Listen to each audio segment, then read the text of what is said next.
If you're subscribed to my channel or follow my social media, you know that I got a 60-inch 2019 MacBook Pro with 1 terabyte of storage and 16 gigabytes of RAM for my birthday 6 days ago as an upgrade from my previous 11-inch 2014 MacBook Air. For a lot of you may be wondering why I even buy this thing when Apple Silicon Macs are out, so let's get started, and I'm just going to prove to you the specs. Okay, so as you can tell right here, here are the specs of the machine. So now let's go ahead and test out the first most important thing, which is web browsing. So let's go ahead and open up Safari. And the first website that we're going to test out is probably one of the most larger ones, Google. So let's see how fast that loads. Okay, as you can tell, it's pretty fast. And now we're going to head on over to YouTube.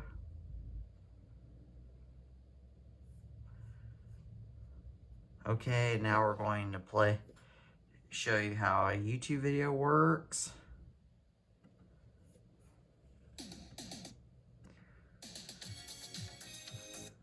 Okay, and let's try to put this thing in 4K. No, it's only in 720p because it's really old, so.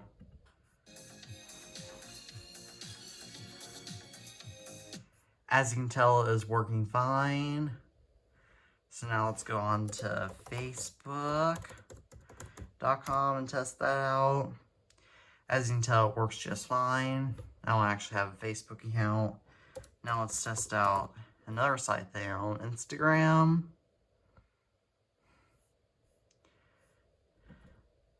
And as you can tell right here, this is my Instagram profile right here if you're curious about checking that out. And now let's go to Twitter.com.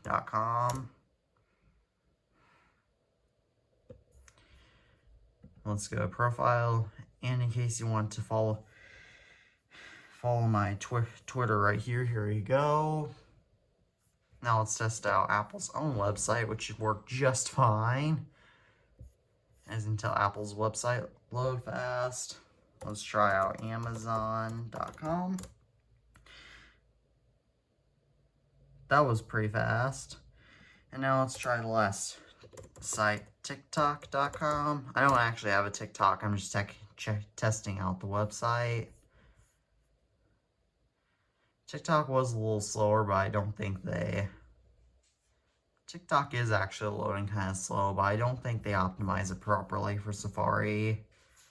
So, no, I don't want Safari open. Okay, so now let's talk about the second most important things in the computer, which is the keyboard and trackpad. So first up, let's test out the keyboard.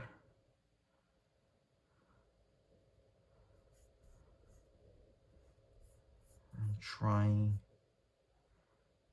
to go to the new document thing, because I'm trying not to show the names of my school documents, because I do use this computer for schoolwork.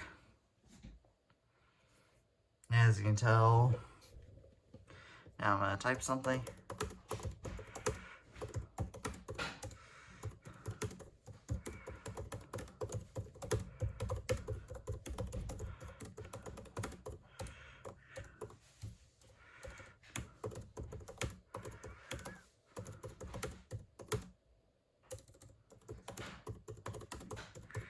There we go. As you can tell, there's my neat little sentence right there.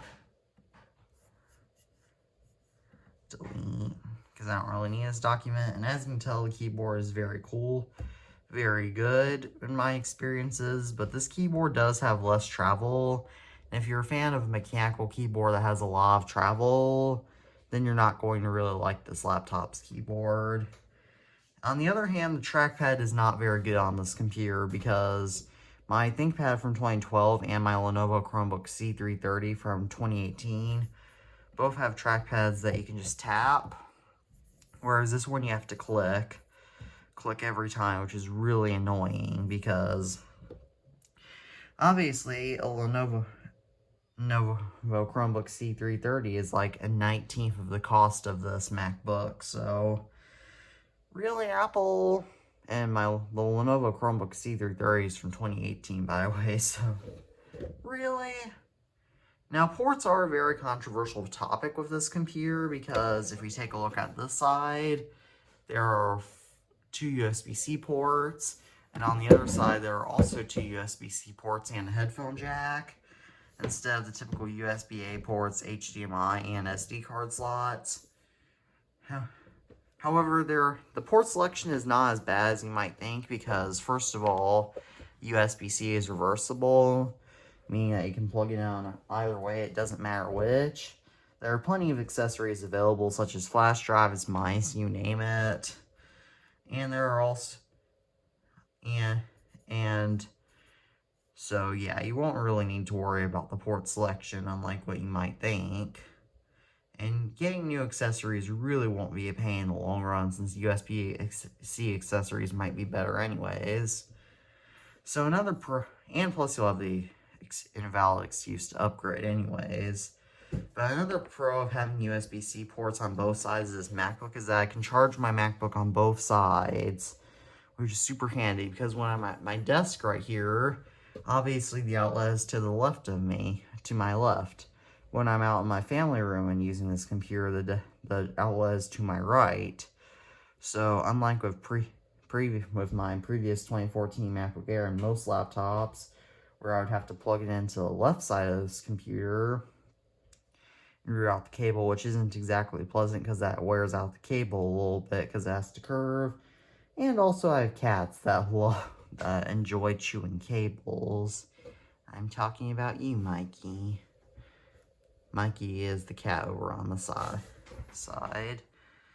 And with whilst the 2021 MacBook Pro can still charge via USB-A on both sides like the 2019 MacBook Pro, despite MagSafe returning, it doesn't support fast charging with USB-C, whereas this one obviously does and charges with like 96 watts of power. Now, something that this computer does have that the 2021 doesn't is a touch bar. I'm just going to take a sip of water. For those of you who don't know what it is, it's this little touchscreen bar that is present at the top of the keyboard instead of function keys. Whilst it still does provide the functions of function keys, as you can tell here, it can be, which is pretty handy because you can just move the slider around to turn the volume up or down instead of using the traditional button keys, which is nice because we're not wearing out the keys. Whilst it does still provide those functions, it also provides cool different functions in different apps. For example, if I go to Safari, I can load up one tab. And if I go to another tab right here, I can switch back and forth between tabs. Now this is less useful in Chrome, because if I open up Chrome right here,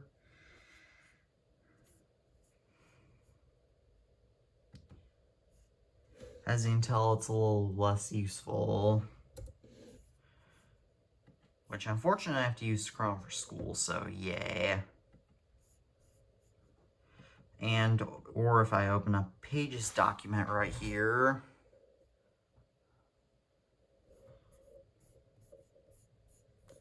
well, if I can just, there we go. And as you can tell, if I type in this sentence right here, I can obviously enable bold text and underline text and disable it too, which is really handy. So, delete obviously. So, yeah, so whilst many tech enthusiasts do hate the touch bar because their complaints are when the computer freezes, the touch bar freezes too, even though when the computer freezes, the keyboard does too. And honestly, I've never had this computer freeze on me before, so yeah, so I'm here to inform you that this is awesome because the touch bar is so convenient to use, especially if you're in Apple's apps. There's less third-party support, but many Mac users use Apple's apps anyways, like me. And so, another thing that people are going to probably be asking is how good the Intel Core i9 is in this computer. And This chip is good when it comes to doing basic things like schoolwork, but it's pretty inefficient. Because whenever I'm editing YouTube, because I have to charge this computer every day when I'm usually just doing schoolwork. And this computer was brand new when I got it, by the way, so yikes. And secondly, whenever I'm exporting my YouTube videos, this computer, which is far more powerful, gets as hot as my 2014 MacBook Air does when exporting videos, so yikes, Intel. However, if you need to run Windows applications, you'll be glad to hear that this Mac does support Boot Camp. Because you can tell if you can go into here, there's Boot Camp Assistant, which lets you dual boot Windows, which is pretty handy, which obviously the Apple Silicon Macs don't let you do that. But overall, but now it's time for the final verdict. Should you buy a 2019 MacBook Pro in 2022? I would say overall not, because for just around $100 more, you can get a brand new base model 2021 MacBook Pro, which has the Apple Silicon chip, meaning that you can run any iPhone or iPad app, and it's far more efficient. So thank you guys for watching, and please subscribe to my channel so where you'll never give me up or never let me down. So that way you'll never give me up and never let me down. And as always, peace out.